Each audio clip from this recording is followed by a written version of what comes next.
Ibogaine drugs to fight addiction. Yes or no? Ibogaine is a century-old halogenic shrub which is native to Central West Africa, and it comes from the Ibogaine plant. There is great controversy around this halogenic shrub. Researchers are currently doing studies on this drug to figure out if it is safe enough to help with addictive behavior. In my presentation, I will be explaining the two sides of this controversial issue.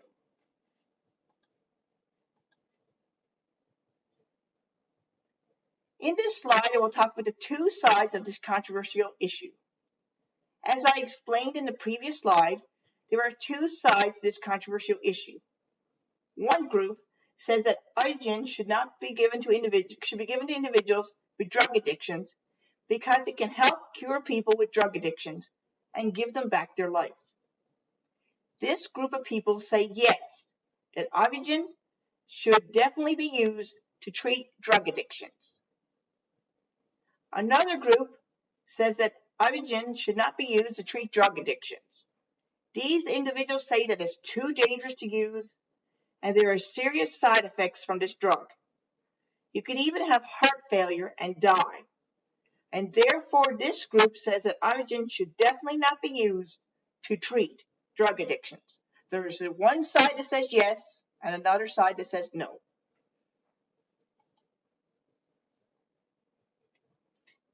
This slide shows the first reason to the yes side, which is that it stops a person's cravings.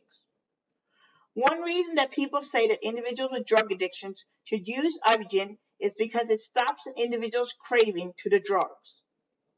The individuals that say yes to Ibogaine say that Ibogaine will stop a person from craving any addictive drug that they may be taking. Ibogaine interacts with insulin, serotonin, and dopamine systems and orders these systems to stop producing dopamine, which causes you to crave the drugs. Rodent studies where rats were injected with Ibogaine show that Ibogaine increases GDNF activity. And this increased activity decreased both alcohol and drug cravings in the rats. Ibogaine also plugs the dopamine receptors, meaning patients emerge with no cravings. It also works on the NMDA receptors and transmitters, so they will stop asking for more and more addictive drug. Ibogaine successfully stops addictive tendencies in substances such as opiates, cocaine, alcohol, nicotine, and synthetic substances, so you can no longer have any desire to use them. This slide shows the second reason to the yes slide, and that is it can stop a person's withdrawal symptoms. Ibogaine can combat severe withdrawal symptoms such as depression and fatigue. It can also stop other withdrawal symptoms such as fever, chills, vomiting, delusion, paranoia, and extreme depression, which can be quite debilitating.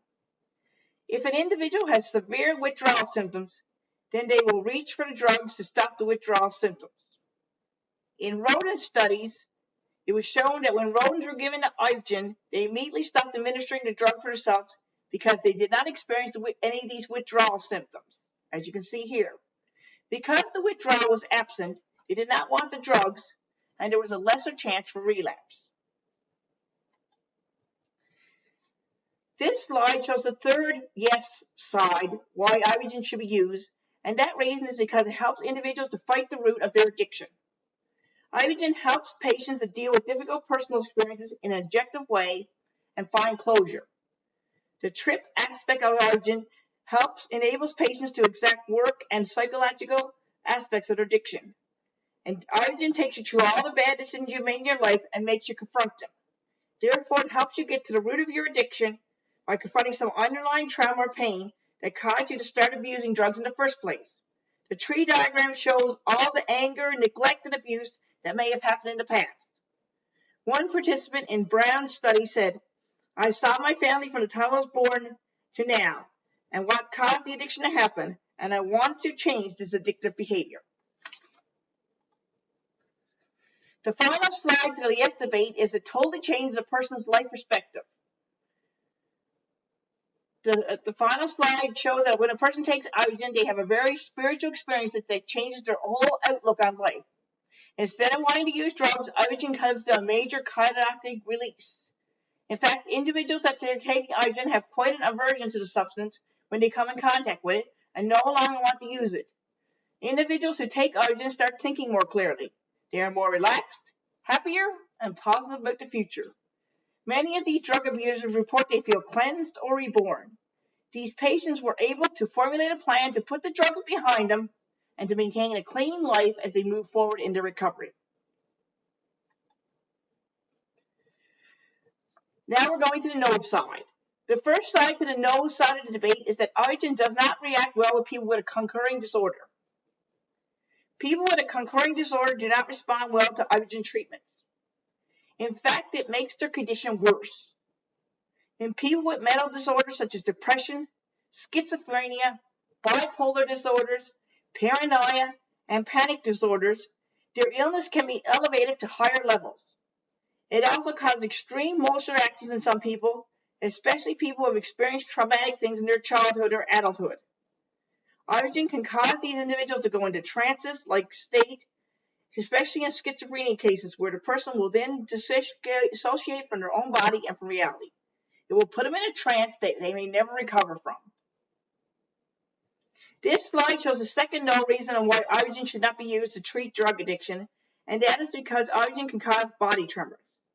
Individuals can experience severe tremors from taking Ibogaine. Ibogaine activates a certain area of the brain that causes the tremor to occur. In fact, the tremors can be so prolonged that they can cause neurological degeneration in certain areas of the brain. These body tremors can also lead to neurotoxicity and damage to the serotonin. These tremors have toxic effects on the nervous system and the cells in the brain, especially in the cerebellum. Ibogaine kills off many more cells in the cerebellum. As a result, the person cannot move and becomes paralyzed. This next slide shows another no reason why Ibogaine should not be used in individuals with addictions is because it can cause severe seizures. Ibogaine can cause seizures, and in particular, tonic-clonic seizures. One person studied by Brewer had seizures so severe that the medication had to be given to them to stop these seizures. As the cortisol levels in the brain increased, the seizures became more prevalent. It can cause epileptic seizures that result in pre-mal to grand mal. The seizures lose all control functions and they cannot do involuntary movements. Groner looked at case studies of individuals who had seizures from Ibogaine. These individuals had seizures right after taking the drug, and many of these seizures caused severe brain damage, as you can see in the yellow here. The final slide shows that no Ibogaine should be taken for addictions because it can cause severe cardiac conditions. Ibogaine can cause severe cardiac conditions such as cardiac arrhythmia. When a person takes this drug, their heart rate drastically increases and then decreases. This causes the heart to either beat too fast or too slow. It can also cause your blood pressure to go too high or too low. This produces disorganized signals, so your heart does not know what it should do.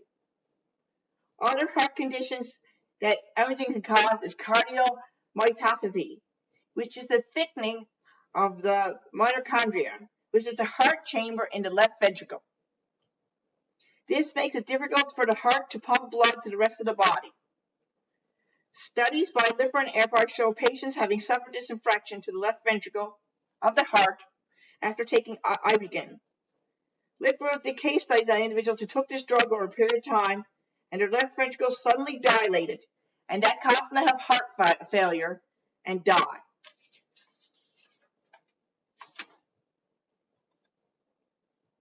The final slide shows a summary, is a show that Ibogaine can help individuals with their addiction, but it has to be monitored closely. Right now, the herb Ibogaine is illegal to get in the United States and parts of Europe. In Canada, you can only get Ibogaine with a prescription from a doctor. Many people go to Mexico right now, where it's legal, and South America to get their own drug. However, when a person is taking Ibogaine from another country, such as Mexico or South America, the drug needs to be strictly monitored in a strict setting. They should be placed in constant observation, and heart rate, non-necessary stress should be monitored and documented. Right now, more studies are needed, and more tight clinical administration guidelines need to be put in place before Ibogaine will be approved as a suitable addiction treatment in the United States. In slide 13 and 14, these are my references. My references are APAR, K, static, fatalities associated with Ibogaine, Brober and Johnson, classic calculations, Brown, treatment for opiate disorders, Crossman Treatment Center, Dio, Aaron C, drug rehab, brain disorder, that's my picture, Groban, Ibogaine construction with seizure-like effects, Grolan, doctor services taking blood pressure, Hubrand, long-term QU syndromes induced by drug Ibogaine, James, a blog, which is Ibogaine treatment for highly dangerous to claimant project, period claimant project, Johnson E, drug trials, Legacy Healing Center, which was the top 10 legal drug pictures, is the image, September 18th. Ibogaine, how toxic is Ibogaine, 2016. Make My Life Burden, the tree therapy one for treat addictions, a drawing. Merrigan and Gobo, the Frontier Pharmacology, MASH and MASH, Medication Development of Origin Tragedy, Natural Academy of Nephrology, the National Cooperative, the Prescription Drug Monitoring Program, the doctor writing prescription, the North Point Center, Pigos Fees, the heart monitor in the hospital, Role CB, body tremors involve shaking, the image, Solitary Structure Thinking as the Failure and Success Footsteps in Life, the motivational poster, Sheer Ibogaine Chlorophyll, the picture, the image, and the University of Diagnostic Medical Imaging, the cardiovascular disease images. Thank you for my presentation. I hope you really enjoyed it. Have a wonderful day. This is Michelle Edwards. Thank you.